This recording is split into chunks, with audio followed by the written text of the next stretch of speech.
Welcome to the latest episode of my 10-minute moan, and the topic of this 10-minute moan is two things.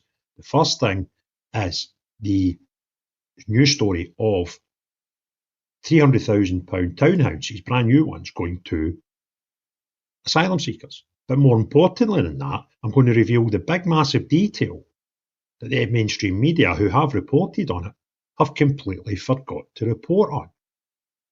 And I find it's pretty mental. So what I'm going to do first, I'm going to use the Sun because they led with it and many mainstream media outlets have followed up on it. And you'll see when I get to it, the big massive bit about their story that they've completely forgot to follow up on. And it is absolutely ridiculous. Now, to be fair, they have covered the story, which is a bit unusual for a lot of mainstream, and it's a story that is going to upset people about an asylum story. However, one key feature of the story has been given one sentence, and they've not even picked up on how important that sentence is themselves. And it is actually the story. So I'm going to, first of all, go over the story, and then, as I say, halfway through it, you'll see the bit that they've completely missed. So as I say, the Sun's used here as reference, but a lot of outlets are running this story this afternoon. So their headline is Asylum Home Fury as asylum seekers given new £300,000 townhouses rent-free while struggling locals can't get on the property ladder. The new homes have underfloor heating and electric vehicle chargers for electric cars. And here goes the story. So asylum seekers have been put up in new £300,000 townhouses complete with ensuite bathrooms, electric vehicle charging points and underfloor heating. The 4 privately owned 3-bedroom properties have a rental value of £1,200 per month. They have been leased to public services company Serco, working on behalf of the Home Office, to house migrant families rent-free while their applications are processed. The move in Suffolk village, which we're not naming, was announced last week, with a councillor saying the community had responded very positively.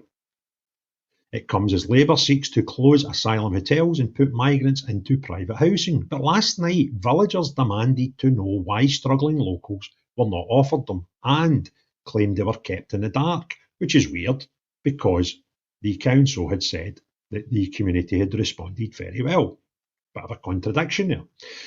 Gardener Clive Bloomfield, I'm guessing this is Clive here, yeah, with and Susan, two of the locals in the story. He's lived there all his life. He told the Sun, it all happened without us knowing about it. Our opinions don't seem to count. There's people working hard to get in the property ladder and they've not been considered. His wife Susan added, we are paying for all this. Why are we working hard for asylum seekers to just get everything for free? Mum of 2 and customer service advisor Laura Garland, 40, agreed the move had caused uproar. This is causing uproar, and the council saying it's been, their words, very positively. They said the community had responded very positively. Seems like they're not bothered talking to them. Anyway, where did we get to? Laura Garland, she said, there are people born in this country that pay taxes who can't get housing. Then you get these families who are put straight into brand new 3-bedroom houses. The worst thing is, none of us knew. We've been kept in the dark. Third person in the community, third to say they're kept in the dark, yet the council say they have been reacted positively. Now, the bit that's the real story, we're still not there yet, but that in itself, that you've got councils telling lies about their communities, is pretty tough. Joiner Dylan Keseru said, 26, said, you hear the news and you think this is in the towns and cities, but now it is hitting home, it's right next door. There's a lot of teenagers in the village who might like the opportunity to buy a place here. So, for housing like that to be let out to asylum seekers, paid for by taxpayers, is unbelievable. Ricky Morgan, 68, who moved from Walthamstow, North East London, a year ago, attacked the government for giving migrants everything for free. However, they found somebody that liked them. Others were supportive of their new neighbours. Lizzie Simmons said her mum and others have been providing basic necessities. To who? Because wait to hear this. Lizzie told the son, if people need to come here, let them. Let them have the opportunities that they weren't given before. There's a reason they left. And this is it. We're getting to the bit that's the key of this story. At least one migrant family is believed to have moved in so far. However, above there, you've got Lizzie telling us that they've been providing basic necessity for. Now the kicker. Please pay attention to the next words out of my mouth. These are the most important words in this whole story that the mainstream media have not been covering. This one bit is massive. They are understood to have arrived by a legal route, not by boat. Then made asylum application when visas expired. Stop. Think what that's just told us there. So this family came by a legal route. It doesn't tell us what that legal route is. It could be a number of things. It could be a holiday. It could be to study. There are numerous reasons that they were given a visa. And here's the kicker. They didn't come to the country and claim asylum as soon as they got here, i.e., we've came from a really scary place. Can you offer us asylum, please, and sanctuary, right? Which is kind of what I would do if I fled a hellhole. I would get to somewhere safe, quite like it here. Can I have asylum, please? This first family, out the four that are getting them, that have got a brand new £300,000 3-bedroom townhouse, only realised they had to claim asylum here because where we're going back to is so scary when their original visa and the original reason for being in the country in the first place expired. If they were genuine asylum seekers, they wouldn't have waited until their visa expired and then went, can we claim asylum now? They would have been here and claimed asylum from day one. And this is one of the biggest problems I've got, that the system, which is put there for good cause, if there are genuine people around the world fleeing for terror and we had space for them, then the asylum process is a nice thing to do. But these people are abusing the system because they're not fleeing anywhere for their own safety. Or surely you would claim asylum on day one, not after a period of time, which we don't know, until their original entry visa was about to expire. Can you see my problem with this story? That's the stuff that we need to drive. These people are not, now some of them might be, but the vast majority are not coming here fleeing persecution.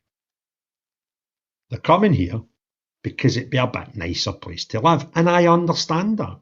I know people who have emigrated from here because they feel they want to go to a better place in the world and continue their life. That I understand. However, we have a process in place for that. But that process, unfortunately, is more difficult to get into the United Kingdom than coming here and saying, I'm getting persecuted in the country I've came from. And this is what we need to drive. This is the narrative. It is the abuse of the system. And these people, quite evident to me, are not asylum seekers because I quote, where we get to, they are understood to have arrived via a legal route, not by boat, then made an asylum application when visas expired. Think about that for a minute. It is a piss take. Very, very clear piss take. And I, for one, have had enough of it. I'll finish the story quite quickly.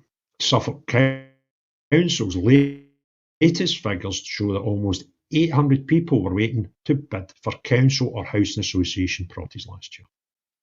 That's 800 families in their council area. That's quite a lot. But in July, there were 106,000 people in the UK in receipt of asylum support. Of these, 32,000 were in hotels and 70,000 were in other accommodation, including private dwellings and houses in multiple occupants. Earlier this year, it emerged Serco was offered private landlords 5-year guaranteed deals to rent to migrants. This included free property management, full repairs and maintenance, plus utility bills. And it would appear that this block of 4 beautiful new townhouses, more likely one person will own them, and they'll be getting fortunes. The Labour government has a manifesto commitment to close all asylum hotels. They also have a manifesto commitment to stop the immigration. So let's not forget about that. And then it goes on, and we've got wee bits and bobs with the Education Secretary saying this, and Yvette Cooper telling us that, and I can't be bothered listening to their mince anymore. However, the Home Office said at its peak less than 2 years ago, there were 400 asylum hotels at a cost of almost £9 million per day. We have taken urgent action over the past year to fix the system, doubling the rate of asylum decision making and reducing the amount of money spent in asylum hotels by almost £1 billion. Big wowee. So we're down to about £6 million a day. That's celebrations, eh? Oh, and funny enough, Serco declined to comment. So this is what you can get. Not if you're an asylum seeker, by the way. Let me just reiterate the main point of me making this video. One of these 4 is going to a family who came here under one visa type, didn't claim asylum, and then when their visa was about to expire, then suddenly they needed to claim asylum. The whole thing is a proper scam, but so many don't want to listen. They don't want to hear the truth. But as usual, I'll give you the truth. As Michael says here, this isn't asylum. This is a piss take. So folks, thank you very much for everybody who tuned in live, and hi there to everyone who's watching the recording of this. If you want others to see this video, this story, this proof, then please hit the thumbs up, put comments below, and hit the share and share it with your friends and family. If you've not already done so, please subscribe to the channel and hit the notifications bell.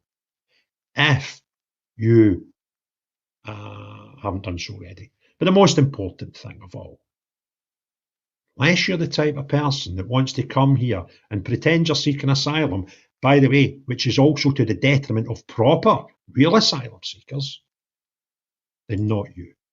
Everyone else, have a great day. Cheerio, bye now.